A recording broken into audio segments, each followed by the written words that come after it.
Então, boa tarde. Chegamos ao terceiro dia, não é? Está acabando o nosso curso sobre a questão da recepção do marxismo na Argentina.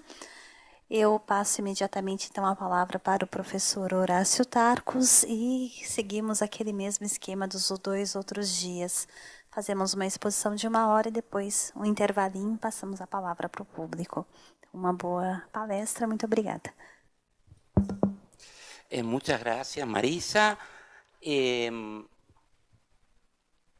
tema que vamos a abordar hoy es el de los ciclos de ediciones de la obra de Marx y del marxismo en la Argentina. Lo que a mí me interesó es comprender cómo se había constituido lo que podríamos denominar una cultura marxista en mi país. No contamos con una definición acabada, precisa, bien delimitada de lo que es una cultura marxista. Si bien es un término utilizado en la literatura de la historia intelectual, de la historia política, muchas veces se habla de una cultura liberal, una cultura conservadora, una cultura católica, una cultura marxista, etcétera, etcétera.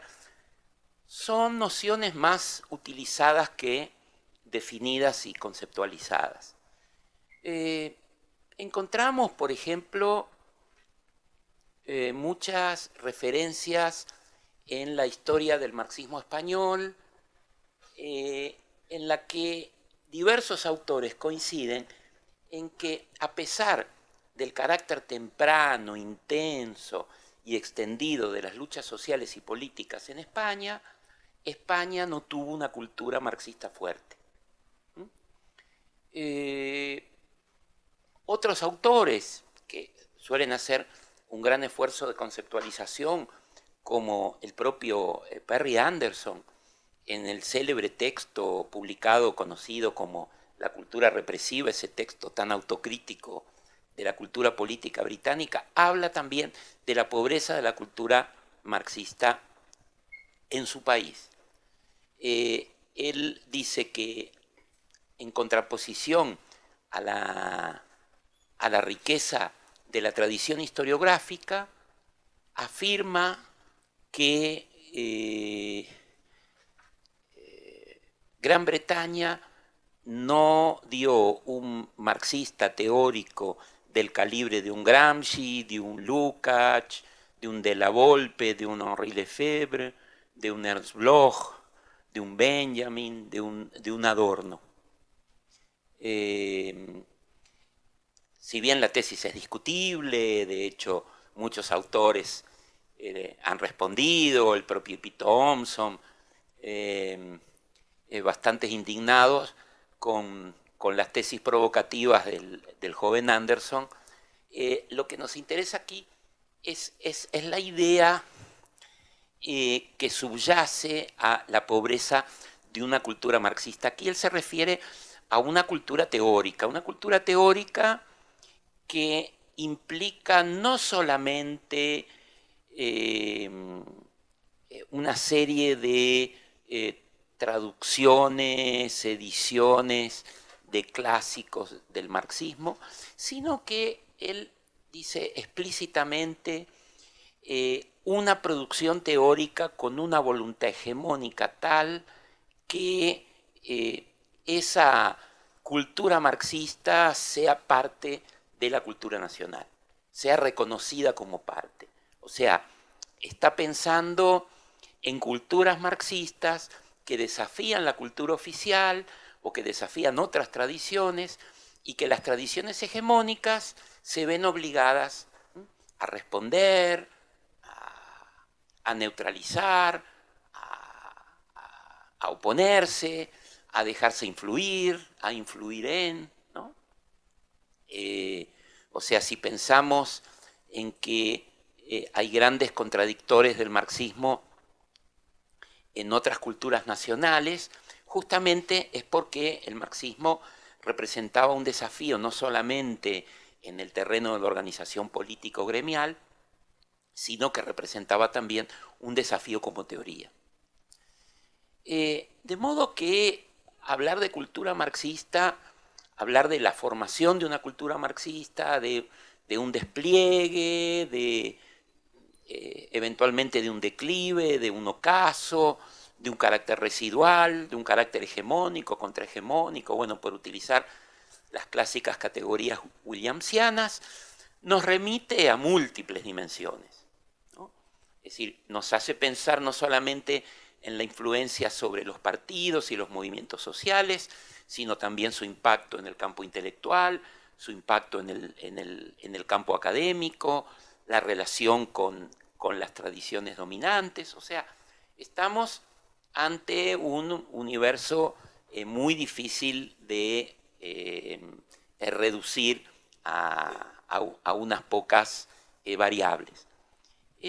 A mí me interesó seguir la constitución y apogeo de una cultura marxista a través de una de esas variables, que es la historia editorial, porque de algún modo nos da pauta sobre otras dimensiones que no voy a poder abordar aquí, solo mencionar a propósito de la historia editorial, como son, digamos, la emergencia de grandes teorizadores o grandes divulgadores,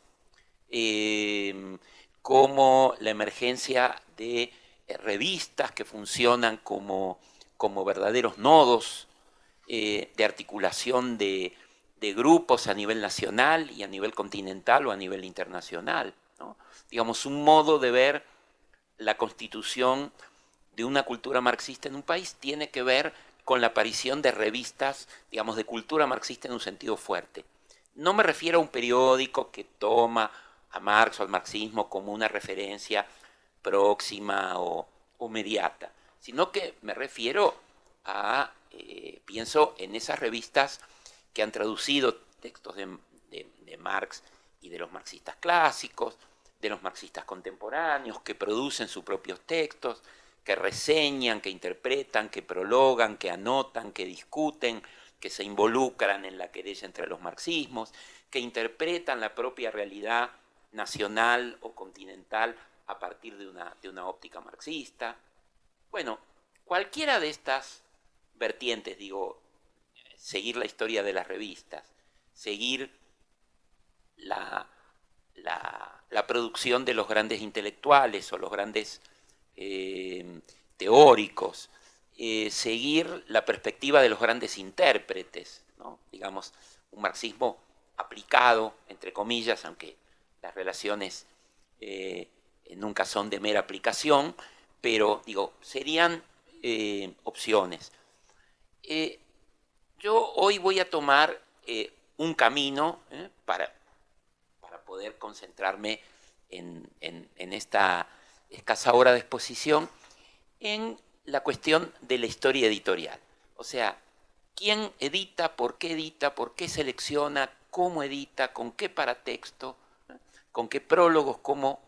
¿Qué ejercicios? Remedando un poco la metodología burdiana, podríamos decir, se seleccionan en primer lugar.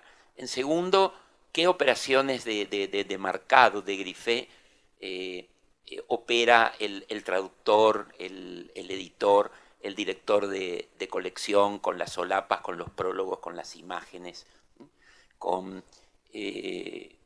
todo el paratexto que acompaña el libro?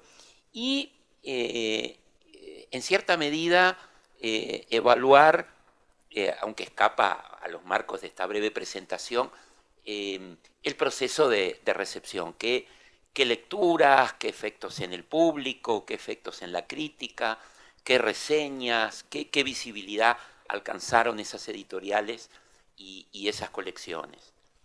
Esto implica también pensar en una cadena que solamente aquí podemos sugerir, porque esto es un primer intento de periodización, qué cadena de difusión, de comercialización, cuáles son las distribuidoras, cuáles son las librerías políticas, las librerías comerciales, qué estrategias de comercialización, de venta, de promoción, de saldo, de presentación pública, digamos, algo que tenga que ver con el nivel de la recepción, que, como venimos diciendo, es por supuesto una recepción siempre activa y selectiva e interesada, ¿no?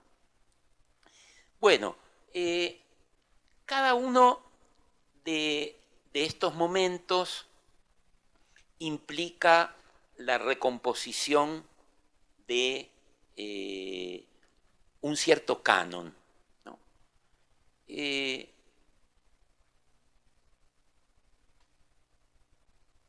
Los textos de Marx y los textos de los marxistas son múltiples y variados. Es un legado, es un conjunto de textos que están inéditos o que están publicados en libros, en revistas, en folletos, y que se heredan, pero como sabemos, toda herencia, para decirlo derridianamente, es un trabajo, hay un trabajo en el heredar, ¿no?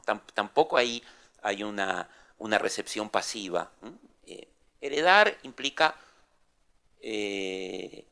procesar, implica elaborar, implica pensar en el propio trabajo de recepción, implica seleccionar, implica descartar, implica volver a crear, volver a editar.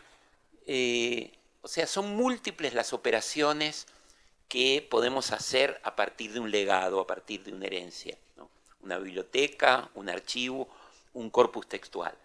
Y lo que quiero decir con esto es que, digamos, si el canon es el que establece las proporciones adecuadas, bueno, cada canon establece un corpus textual y ese corpus establece, por ejemplo, jerarquías que a su vez establecen sentidos. ¿Qué quiero decir con esto? Hay, para poner los ejemplos con los textos del propio Marx, hay textos de Marx que, si bien se editaron y se leyeron, pasaron relativamente inadvertidos en determinado ciclo y cobran una relevancia central en ciclos posteriores.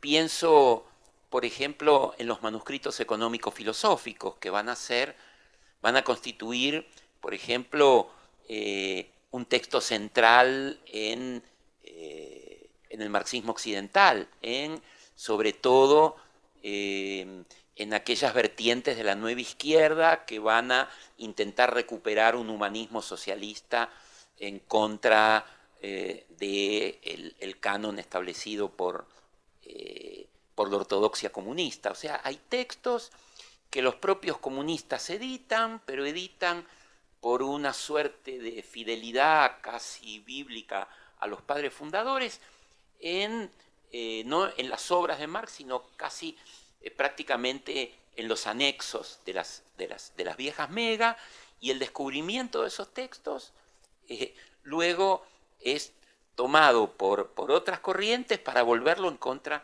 de esa propia construcción. O sea, un texto que parece secundario, que parece anecdótico, que parece juvenil, que aparece como inconcluso, que se publica de modo erudito, adquiere una centralidad. Otro caso serían los Grundrisse, ¿no? Los famosos elementos que Marx elabora para su crítica a la economía política en determinado momento de fines de la década de 1850 y antes de emprender una nueva redacción del Capital.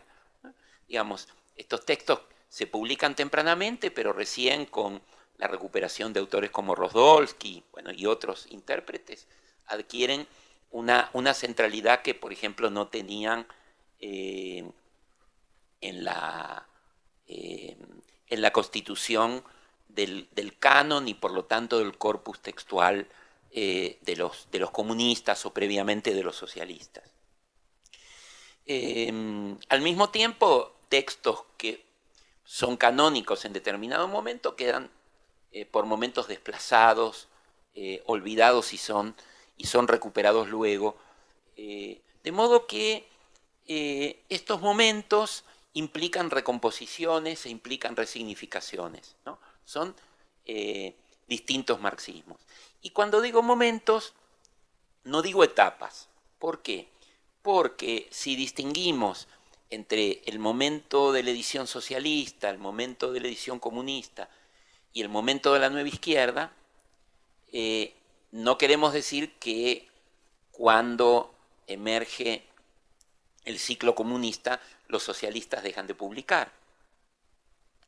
Y cuando emerge con mucha fuerza el movimiento de la nueva izquierda y las editoriales de la nueva izquierda, los comunistas la resisten y compiten con esas ediciones, pero, digamos, para decirlo también williamsianamente, digamos, la hegemonía en la política editorial marxista la conquista en determinado momento la nueva izquierda, y las ediciones comunistas más ortodoxas quedan en un lugar residual. Vamos al momento inicial, el momento del ciclo socialista. En realidad, ayer hice una primera presentación de este ciclo, lo que me va a permitir no extenderme demasiado ahora mismo. Pero lo que yo ayer les decía es que estos socialistas alemanes, franceses, italianos y españoles llegan a la Argentina con las colecciones de folletos que publica el socialismo francés, que publica el socialismo belga, como la colección de l'Églantine, que publican los socialistas del PSOE bajo la serie de folletos El Socialista. Habíamos hablado de los emigrados alemanes que traen las colecciones de folletos alemanes, y los italianos que traen también las ediciones de folletería socialista, como por ejemplo esos folletos que en la década de 1880 y 1890, folletos muy económicos, lanzó un historiador y editor llamado Ettore Chicotti. Chicotti publicó abundantísima folletería de Marx, de Engels y de La Salle, incluyendo además algunas obras de Franz Mehring, como la historia de la socialdemocracia alemana, en dos gruesos volúmenes. Y una editora, la editora Avanti de Milán, a principios del siglo XX, reúne toda esa folletería, reimprime algunos de los folletos que estaban agotados, pero recupera los excedentes, y con eso edita 6 gruesos volúmenes que son las óperas de Marx, Engels y La Salle, y tanto la colección de los folletos sueltos como las obras ya encuadernadas tuvieron amplia recepción en la Argentina, y eran vendidas, ofrecidas en venta en los locales del Partido Socialista en la década de 1890, en la década del 900 y en la década del 10. Es muy curioso ver que algunos de los dirigentes del socialismo argentino, muchos de ellos de origen italiano, pienso en Nicolás Repetto, pero también en algunos sindicalistas revolucionarios, como, bueno, nombres que quizás no les digan demasiado, Sebastián Marotta, de origen italiano, citan esas ediciones, citan la edición Marx, Engels, Lasalle, que si mal no recuerdo estaba en la biblioteca de Carone, y creo que Carone cita en su escrupulosa investigación. Bueno, digo, los folletos socialistas de los que hablaba ayer, los alemanes, la folletería belga, digamos, los socialistas van armando una biblioteca y esa biblioteca sirve como modelo para sus propias ediciones, que comienzan, como les digo, muy tempranamente, los folletos en 1893 con el manifiesto comunista, sigue en 1894 con Enrico Ferri, Socialismo y Ciencia Positiva, y ya a partir de 1895 comienzan a armar series, son folletos de Jules Guesde, de Paul Lafargue, de Gabriel Deville, curiosamente 2 folletos de Plejanov, que se editan en este caso de retraducciones italianas, muchas veces son traducciones que se hacen del francés o que se recuperan de las que había hecho el PSOE, el socialismo español. Dentro de esta política editorial de folletos, que se va a hacer mucho más intensa en la década del 10, en la década del 20, a donde ya las colecciones de folletos, como por ejemplo la colección Acción Socialista, están ya concebidas de punta a punta, con una numeración, con una misma tapa, un mismo formato, son coleccionables y encuadernables. En la década de 1890 o de 1900 todavía tienen ciertas irregularidades. Por ejemplo, la colección misma cambia de nombre. Se llama Biblioteca Socialista, se llama Biblioteca La Vanguardia, o sea, los nombres van y vienen. Los folletos cambian muchas veces el formato, el papel de tapa, la tipografía. Muchas veces son folletines que primero salieron como una página recortable del diario La Vanguardia, que en lugar de publicar textos literarios, textos de ficción, publica un texto de Bebel, por ejemplo, o de Guesde, y esto se podía recortar y armar el folleto, o el propio partido aprovechaba el armado tipográfico de ese texto, hacía un tiraje aparte y lo sacaba en forma paralela. Aquí nos encontramos también con lo que podríamos decir o lo que podríamos ver como un cierto eclecticismo. Claro, eclecticismo a nuestros ojos, pero para los socialistas de la época era un universo plenamente coherente. Por ejemplo, editan textos de Tolstoy, ¿no?, que no formaba parte del movimiento socialdemócrata.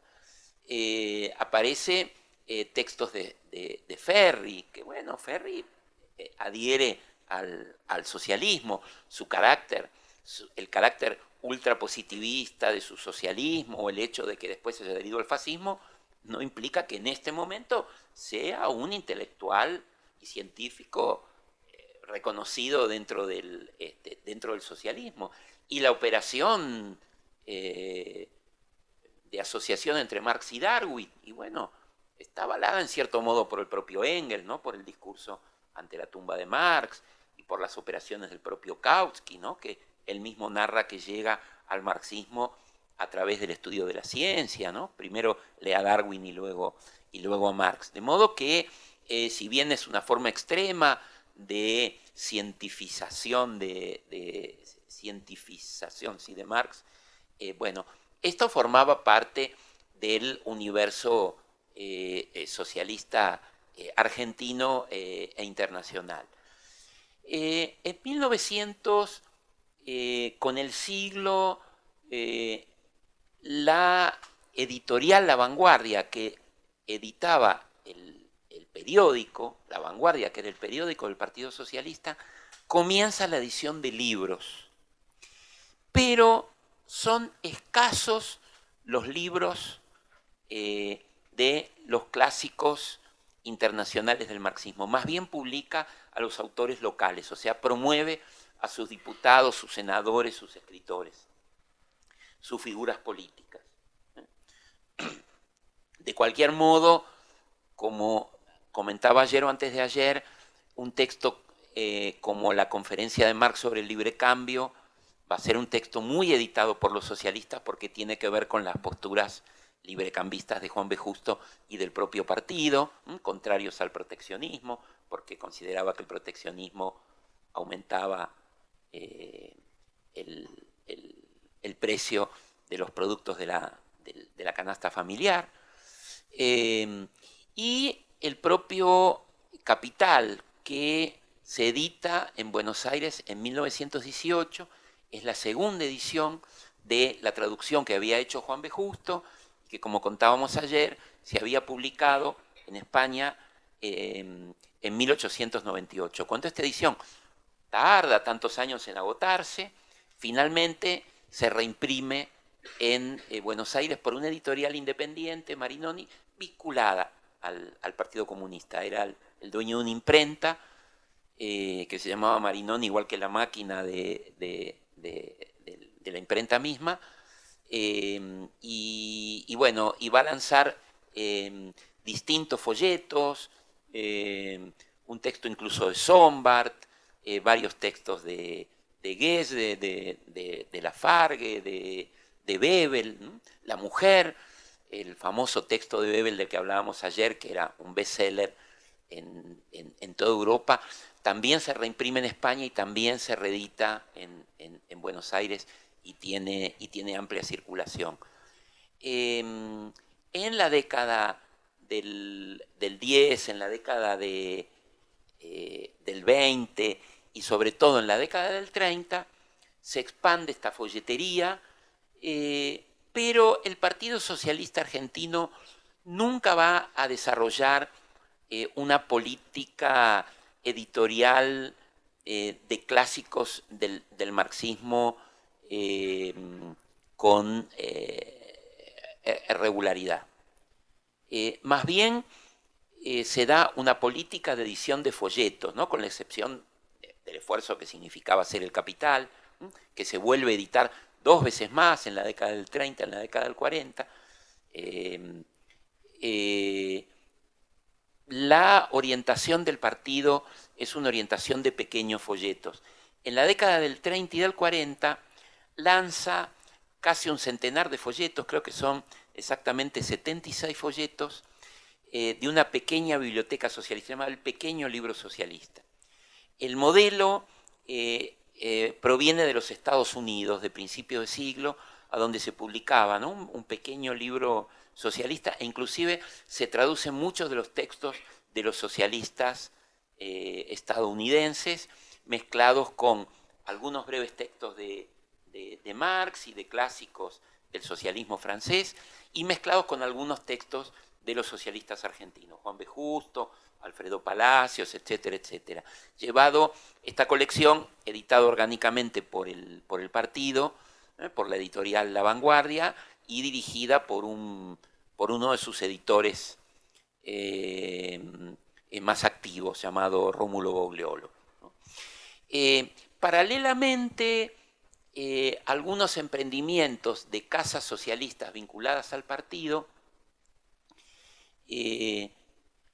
persisten en una cultura que ya comienza a ser residual, que es una cultura socialista profundamente anticlerical, que tiene que ver con ese modelo que hablábamos ayer del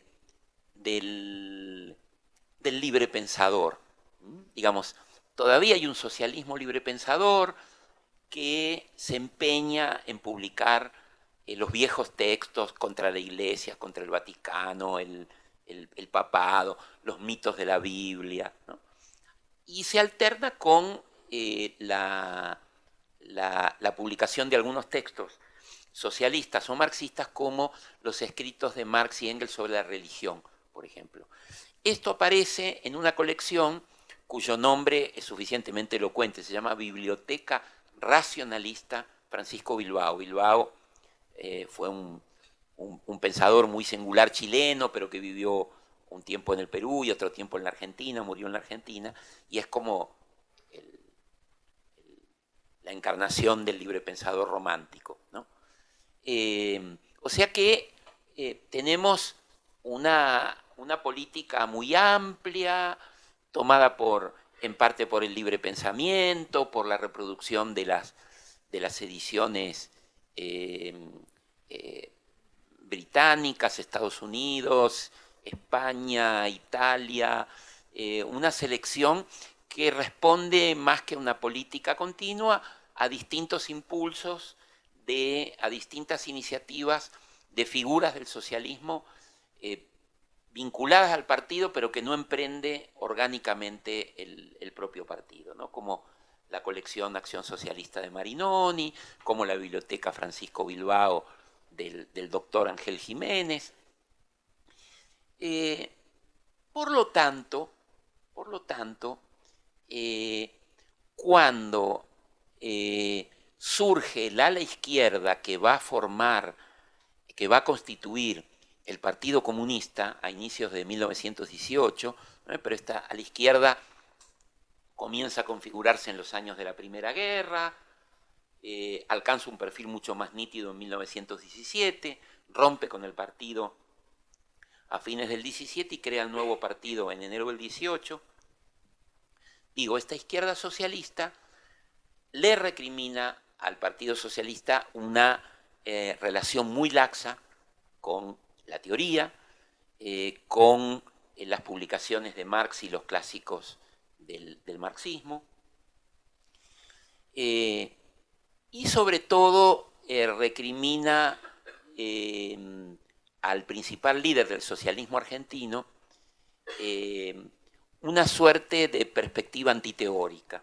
Efectivamente, Juan B. Justo, paradójicamente el traductor del Capital, consideraba que no era bueno para un partido obrero involucrarse en querellas teóricas sofisticadas que el obrero no podía comprender, o que difícilmente pudiera comprender porque remitían a cuestiones científicas que debía discutir la ciencia, que debían discutir los intelectuales, pero que el partido no se debía escindir entre bernsteinianos y kauskianos, entre lloresistas y lafargianos, ¿no? Si bien le ha sido reprochado esto, él escribe un artículo para una revista del socialismo español.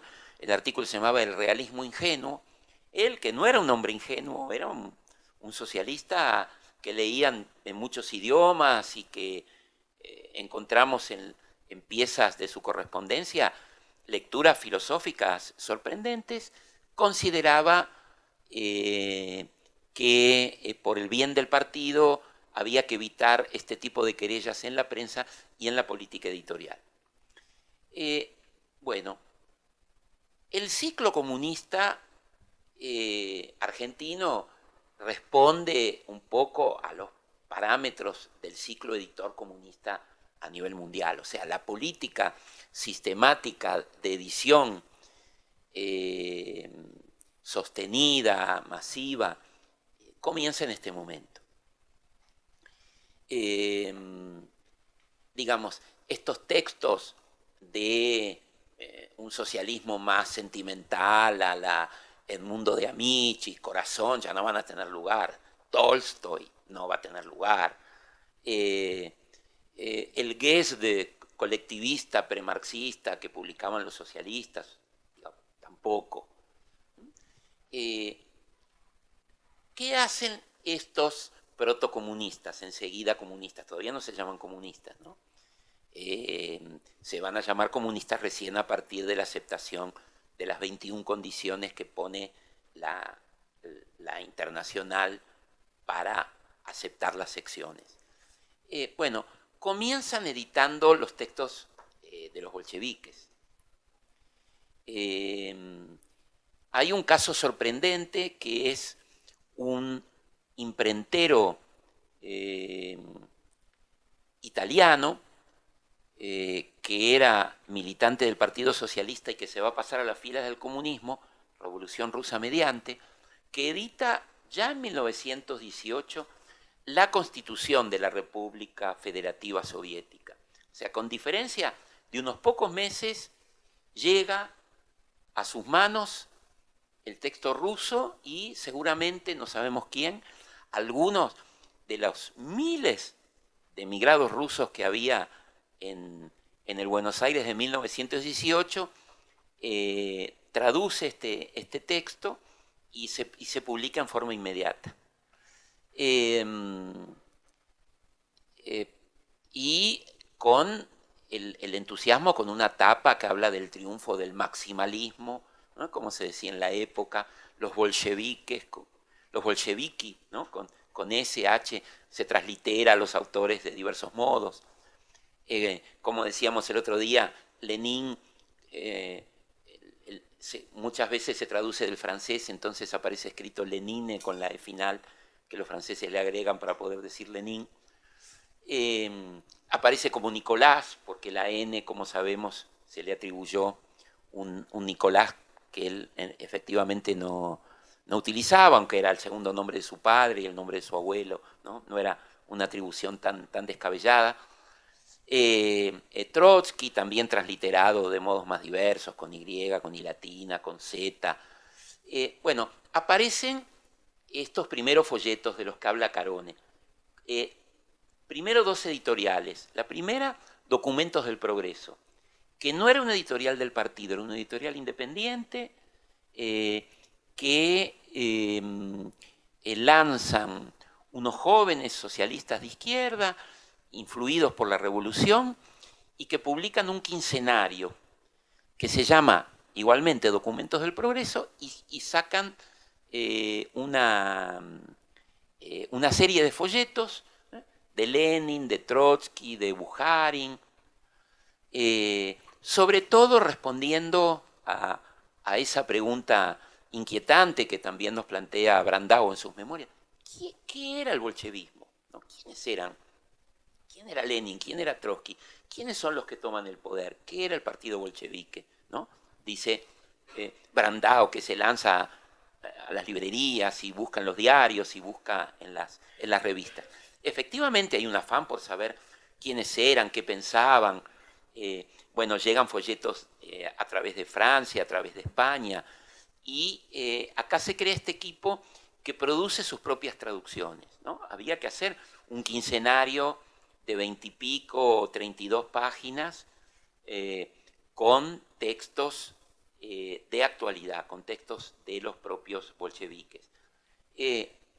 Como es común en estas publicaciones, no se indican las fuentes, o muy rara vez en algún copete se dice tomamos de tal revista francesa o de tal revista inglesa, ¿no? Evidentemente hay un gran esfuerzo por tomar información de las publicaciones más diversas y lanzar folletos. El partido que había comenzado a editar antes mismo de constituirse el periódico La Internacional, cuando todavía no existía la Tercera Internacional, pero así se llama el periódico, lanza su propia colección de folletos. O sea, este grupo de socialistas de izquierda que va a crear el Partido Comunista crea una empresa editora siguiendo el mismo modelo de la empresa editora La Vanguardia Sociedad Anónima. Crean una sociedad anónima que se llama La Internacional, que es la que garantiza la salida del periódico. ¿Cómo editan los comunistas argentinos toda una serie de folletos, por ejemplo, el ABC del comunismo de Bukharin, el Estado y la Revolución de Lenin, el advenimiento del bolcheviquismo de Trotsky, y muchos otros textos que son, digamos, los textos clásicos de los bolcheviques de la década del 10 e inicios de la década del 20. Bueno, muy tempranamente el movimiento obrero argentino envía sus delegados. Antes que el Partido Comunista, fueron las federaciones obreras, anarquistas o sindicalistas que, impactadas por el fenómeno de la revolución, envían sus delegados para que trajeran las noticias, información fresca, escribieran sus libros de viaje y tomaran contacto con la nueva internacional, la Internacional Comunista, creada en 1919, e inmediatamente después la Internacional Sindical Roja. ¿Quiénes son los primeros que viajan? Y son rusos. ¿Por qué? Porque conocen el idioma. ¿Quién mejor que los rusos exiliados en la Argentina para tomar contacto con la nueva Rusia soviética, leer los textos, leer los diarios y venir con un paquete de publicaciones para ser traducidos por ellos mismos, ¿no? Además, al calor de la revolución se había creado una asociación de obreros rusos, que había miles. Estos delegados y otro delegado que envía la Comintern, que era un industrial germano-argentino, que es enviado por Zinoviev para hacer una evaluación del movimiento obrero y de los comunistas argentinos, vienen con dinero. Con dinero y muy graciosamente vienen con joyas, vienen con relojes, vienen con collares, que eran lo que habían confiscado los bolcheviques, y entonces lo van entregando a cuentagotas a estos editores con la condición de que publicaran la folletería bolchevique que se comprometían a publicar. ¿Y por qué digo a cuentagotas? Porque sabemos por la correspondencia que los comunistas argentinos se enojaban de que los delegados no entregaban todas las joyas, pero ellos querían comprobar, ¿no? Y hay muchos tironeos y muchos enojos.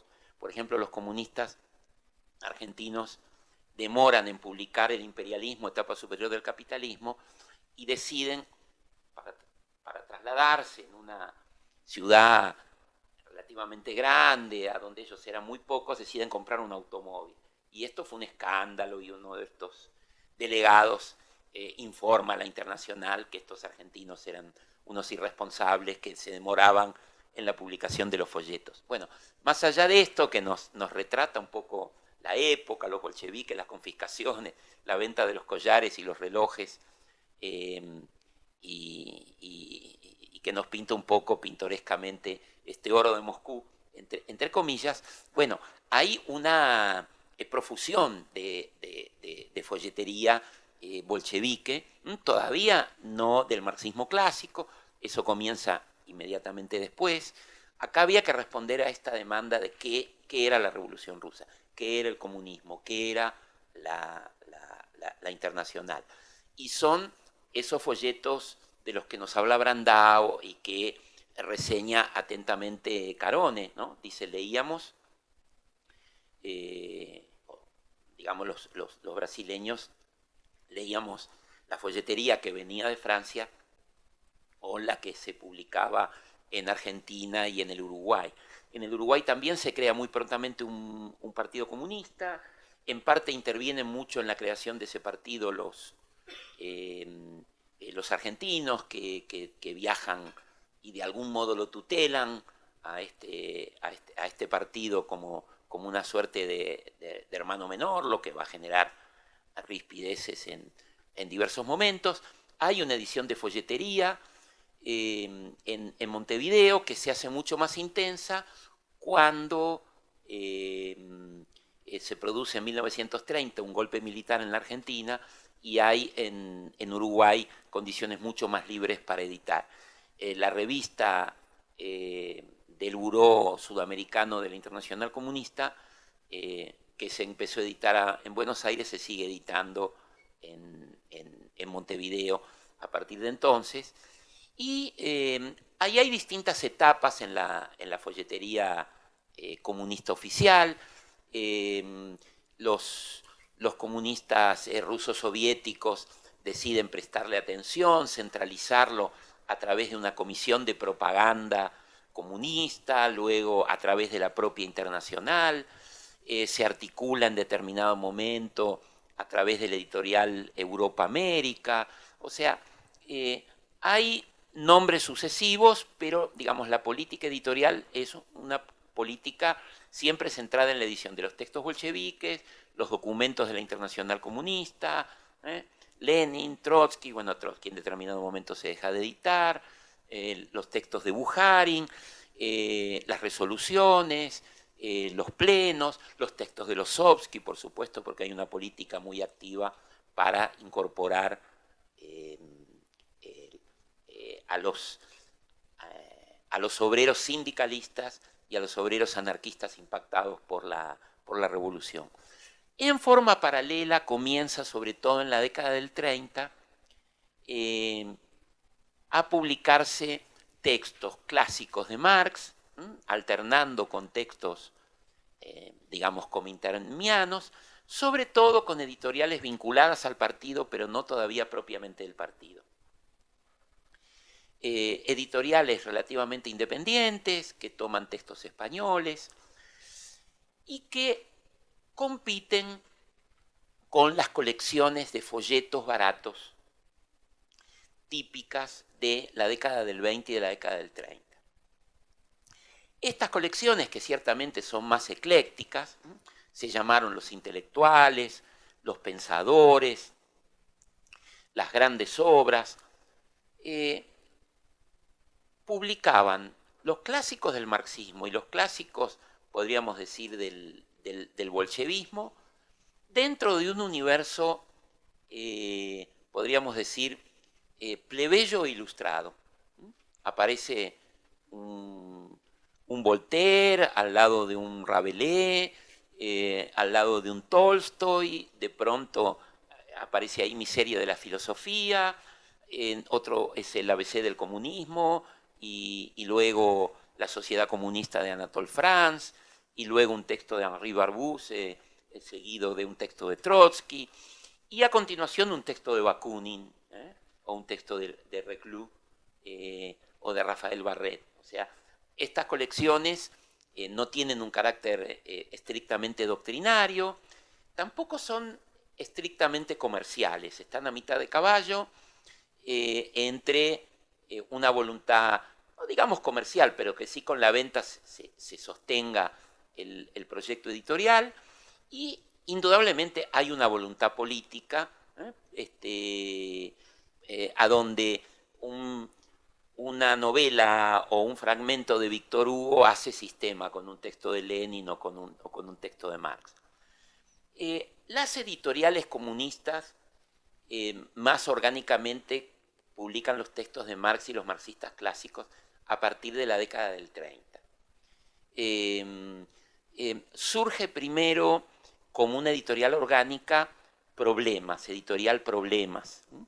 Editorial Problemas se constituye como una sociedad anónima, tiene un directorio, hay un ruso argentino al frente, Carlos Duhovne, y se da una política sistemática de traducciones, de recuperar traducciones hechas por los españoles, pero de producir sus propias traducciones. No son evidentemente ediciones críticas, pero muchas veces tienen prólogos, recuperan muchas veces el sistema de notas y de prólogos y todos los paratextos de las ediciones soviéticas, del Instituto Marx-Engels,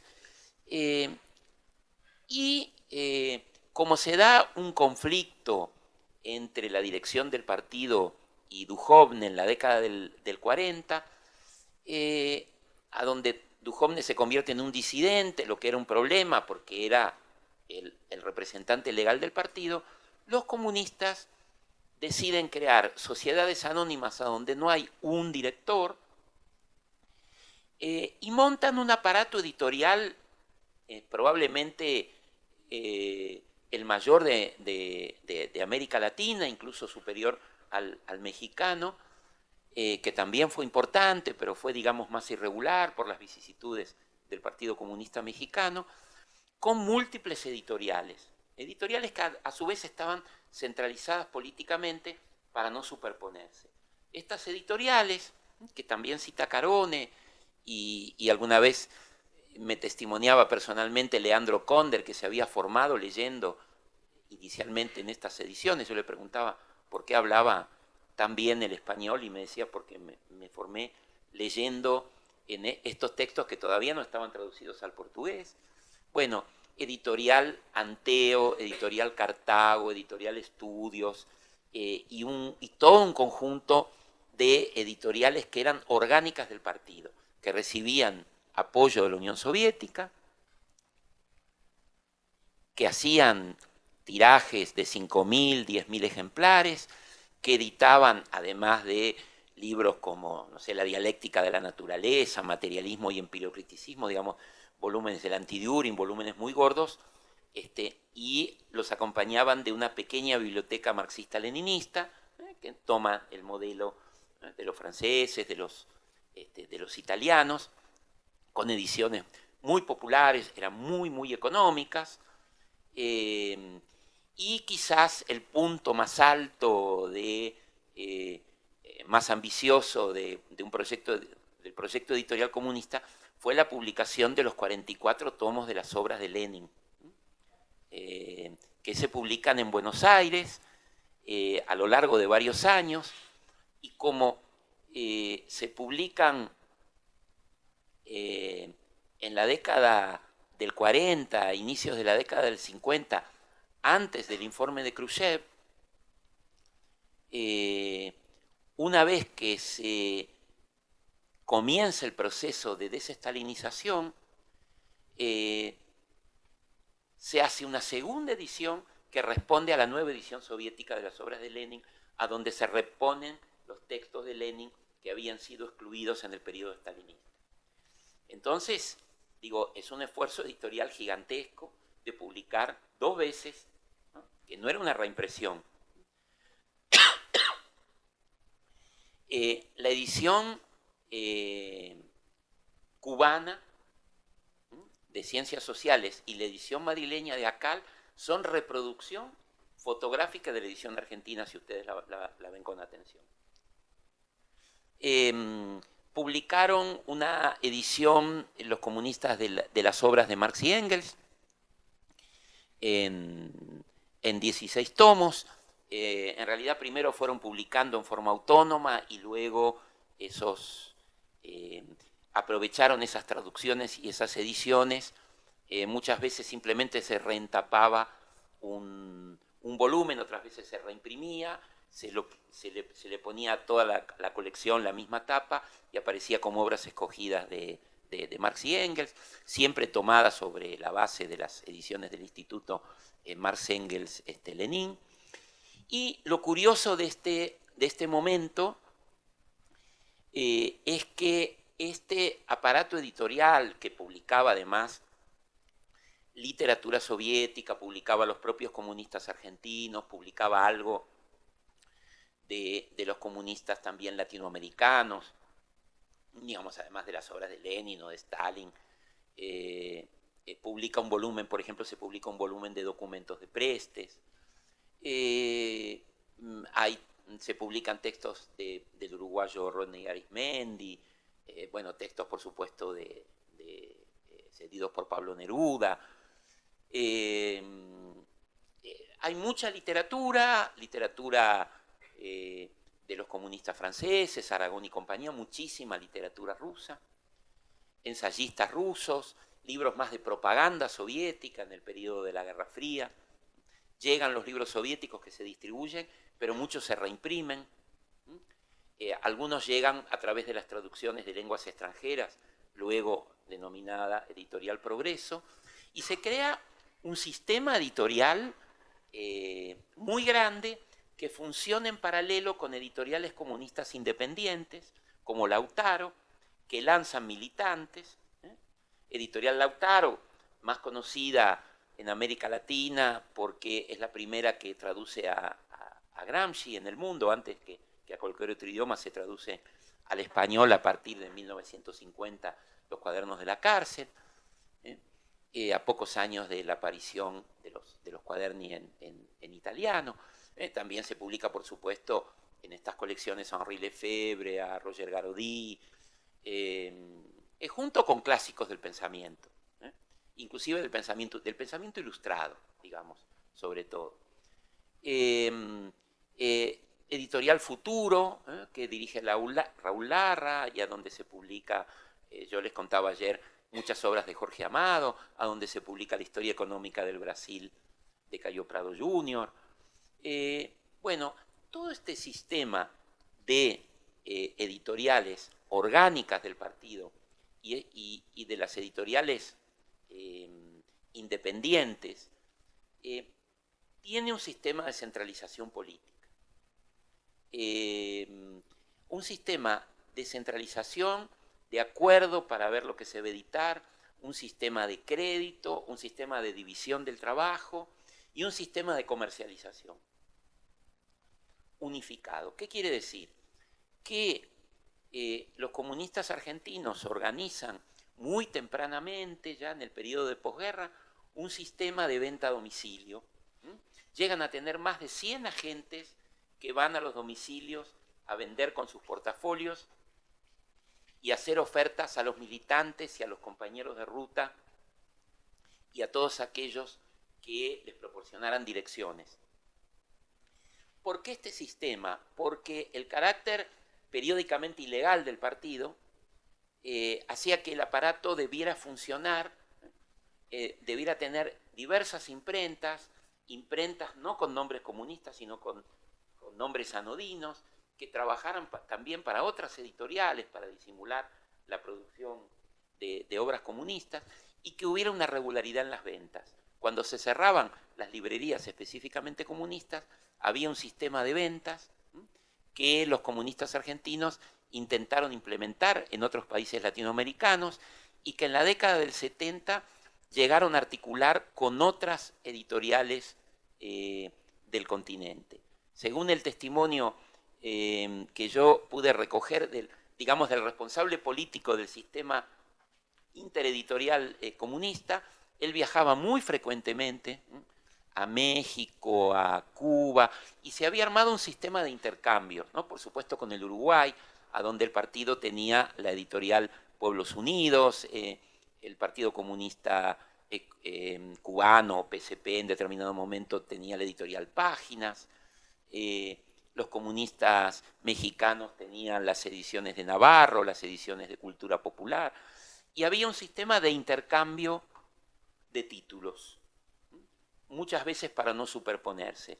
¿Por qué los comunistas uruguayos editaron poco y nada el Partido Comunista? Porque lo enviaba el Partido Comunista Argentino, enviaba el manifiesto. ¿Por qué los comunistas argentinos editaron tardíamente la ideología alemana? ¿Por qué lo editaban los camaradas de Pueblos Unidos? Bueno, todo este sistema de traducción, importación, producción, distribución, acompañamiento a través de cursos internos, porque salían guías de lectura del Capital, guía de lectura del Manifiesto, guía de lectura de la obra de Lenin, prospectos, folletos, promociones, y que sería muy largo y ya se me va acabando el tiempo, aunque sea quisiera presentar algo que acaso es lo más conocido, ha sido lo más estudiado en el último tiempo, pero que nos sirve como contraste, que es la emergencia ya en la segunda mitad de la década del 50 y con mucha fuerza en la década del 60, las ediciones de la nueva izquierda que van a disputar con las ediciones comunistas, sobre todo con las comunistas. ¿Por qué? Porque buena parte de los editores de la nueva izquierda provienen del partido, provienen de rupturas del partido. Hay dos rupturas en el año 63, la del grupo de Pasado y Presente y el grupo de la revista La Rosa Blindada.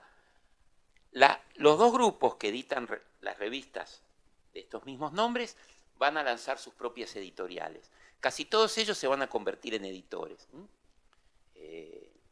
Sobre todo José Aricó, pero también José Luis Mangieri, también Héctor Smukler, también Oscar del Barco. Podría dar muchos nombres,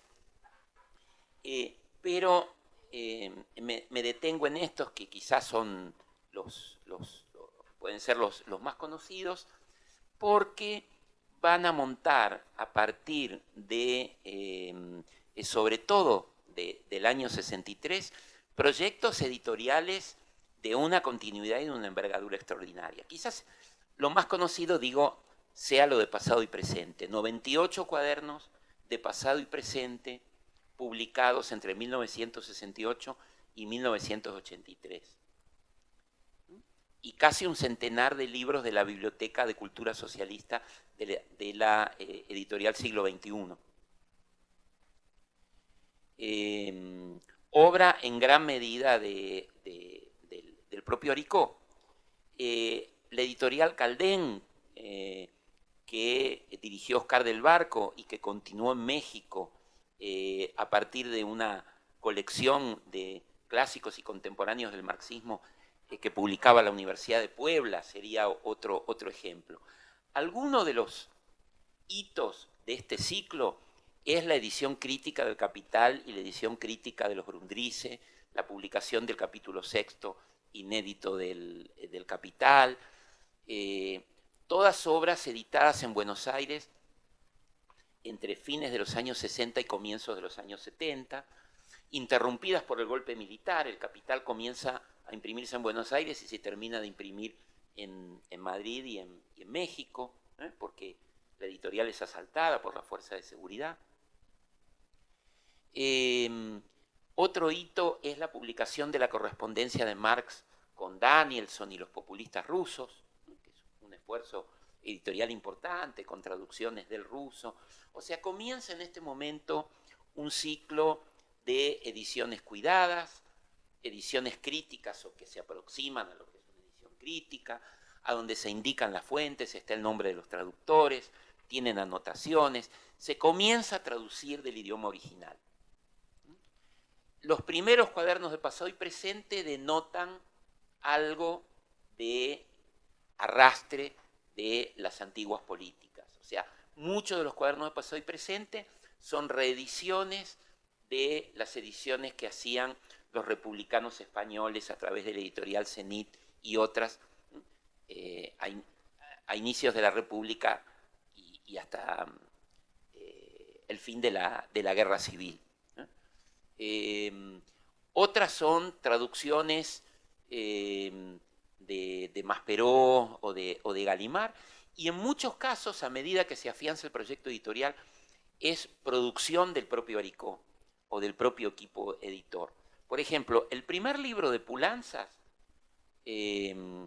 aparece en Argentina antes que en Francia. ¿Por qué? Porque Aricó le pide permiso a Pulanzas para reunir una serie de artículos juveniles, ¿no?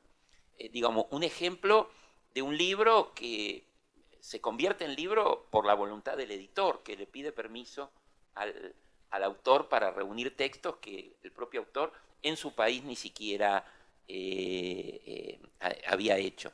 Otro volumen emblemático es el de Mariátegui y los orígenes del marxismo en América Latina, la reunión de los textos sobre el modo de producción en América Latina, digamos, por mencionar algunos de los más conocidos, o Isaac Illich Rubin, los ensayos sobre la teoría marxista del valor, textos de Trotsky olvidados como Problemas de la vida cotidiana, pero pueden aparecer textos incluso de Stalin, pueden aparecer textos de Bukharin, puede aparecer Lenin, pero el armado, el corpus, es un corpus pensado desde la nueva izquierda, es crítico del comunismo ortodoxo, está abierto a las lecturas de la nueva izquierda, en todas sus variantes. ¿Quiénes leían los cuadernos de pasado y presente? Los guevaristas, los maoístas, los trotskistas, no sé, los situacionistas, los independientes, y muchas veces los propios comunistas que comienzan a quejarse en su propio partido diciendo: estamos perdiendo la batalla cultural en el campo de la edición de la que fuimos pioneros y estuvimos a la avanzada.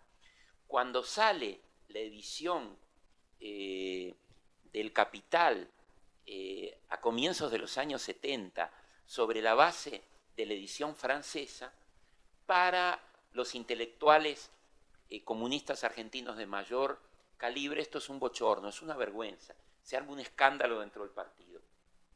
Dicen los disidentes, hacen una edición, casi una edición crítica, cotejando con la primera edición, la segunda, la tercera, la cuarta, discutiendo una política editorial, notas al pie, comparaciones, versiones anteriores, y nosotros traducimos la versión francesa y además una traducción llevada a cabo por un traductor literario que tenía escasos conocimientos. Era un traductor profesional, pero un traductor sobre todo literatura, ¿no? El pobre Floreal Macía queda cuestionado por sus propios camaradas, y son ediciones de algún modo vilipendiadas por la nueva izquierda, ¿no? El prólogo, pienso en el prólogo de Pedro Escarón a la edición del siglo XXI del Capital.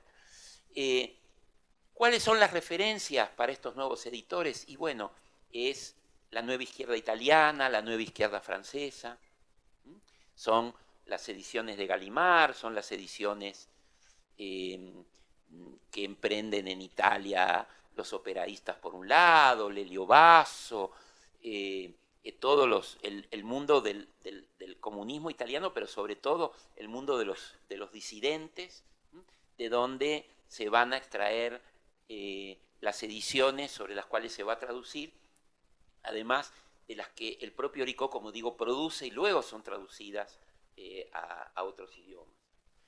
Este ciclo se cierra de un modo dramático en 1976, en la Argentina.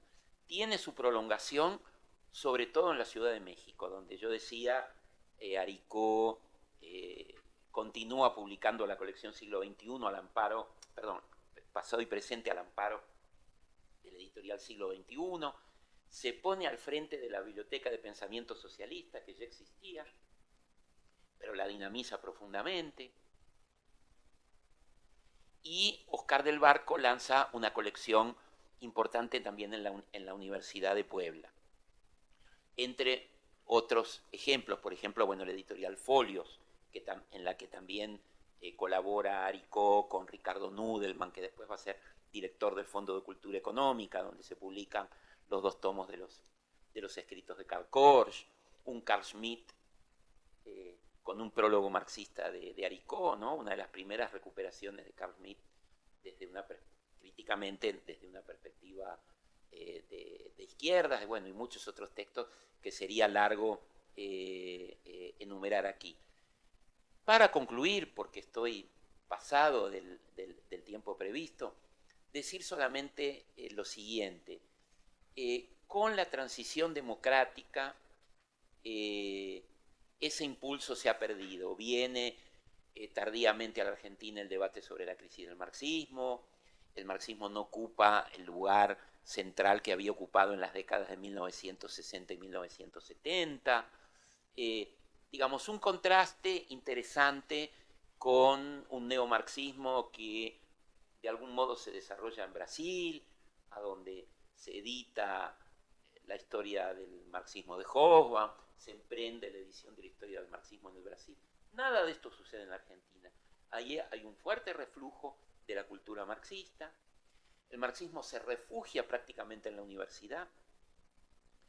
Y la edición de clásicos del pensamiento marxista nunca alcanza el nivel de los años 60 y 70, pero podríamos decir que ya con un socialismo diluido, que no le interesa el marxismo, que ni sabe qué es el marxismo, con un comunismo en decadencia, con una nueva izquierda muy debilitada y muy fragmentada, el ciclo de ediciones de textos clásicos es tomado por casas comerciales.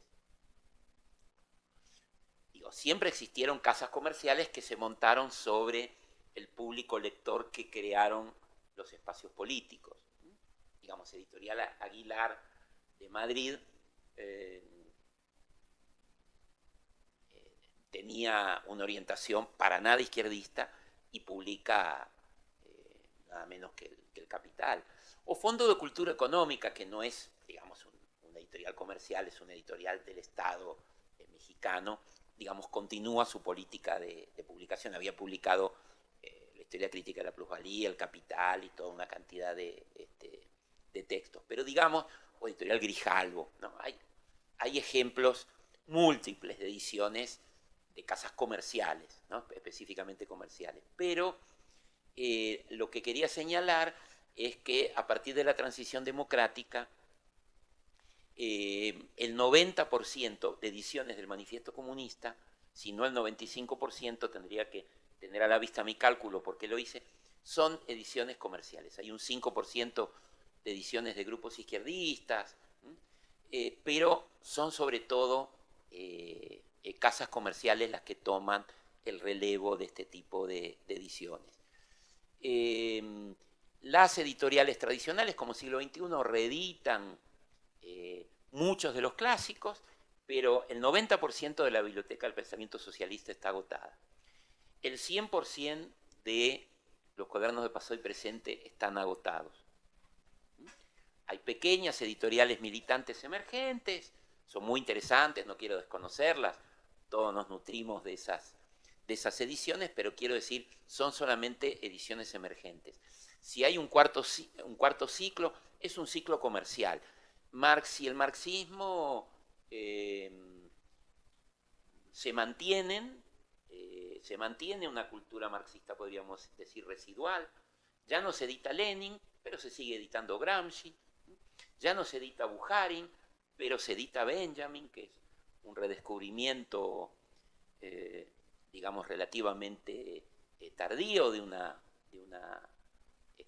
tradición marxista crítica. De algún modo se conoce la obra de Bloch. Digamos, hay una recomposición del marxismo, no es la referencia exclusiva de las izquierdas y los movimientos sociales. Es una referencia más importante, pero una más dentro de otras corrientes críticas. Y digo, en este contexto ya casi no hay, o son muy pocas las editoriales orgánicamente comunistas o las editoriales orgánicamente de la nueva izquierda.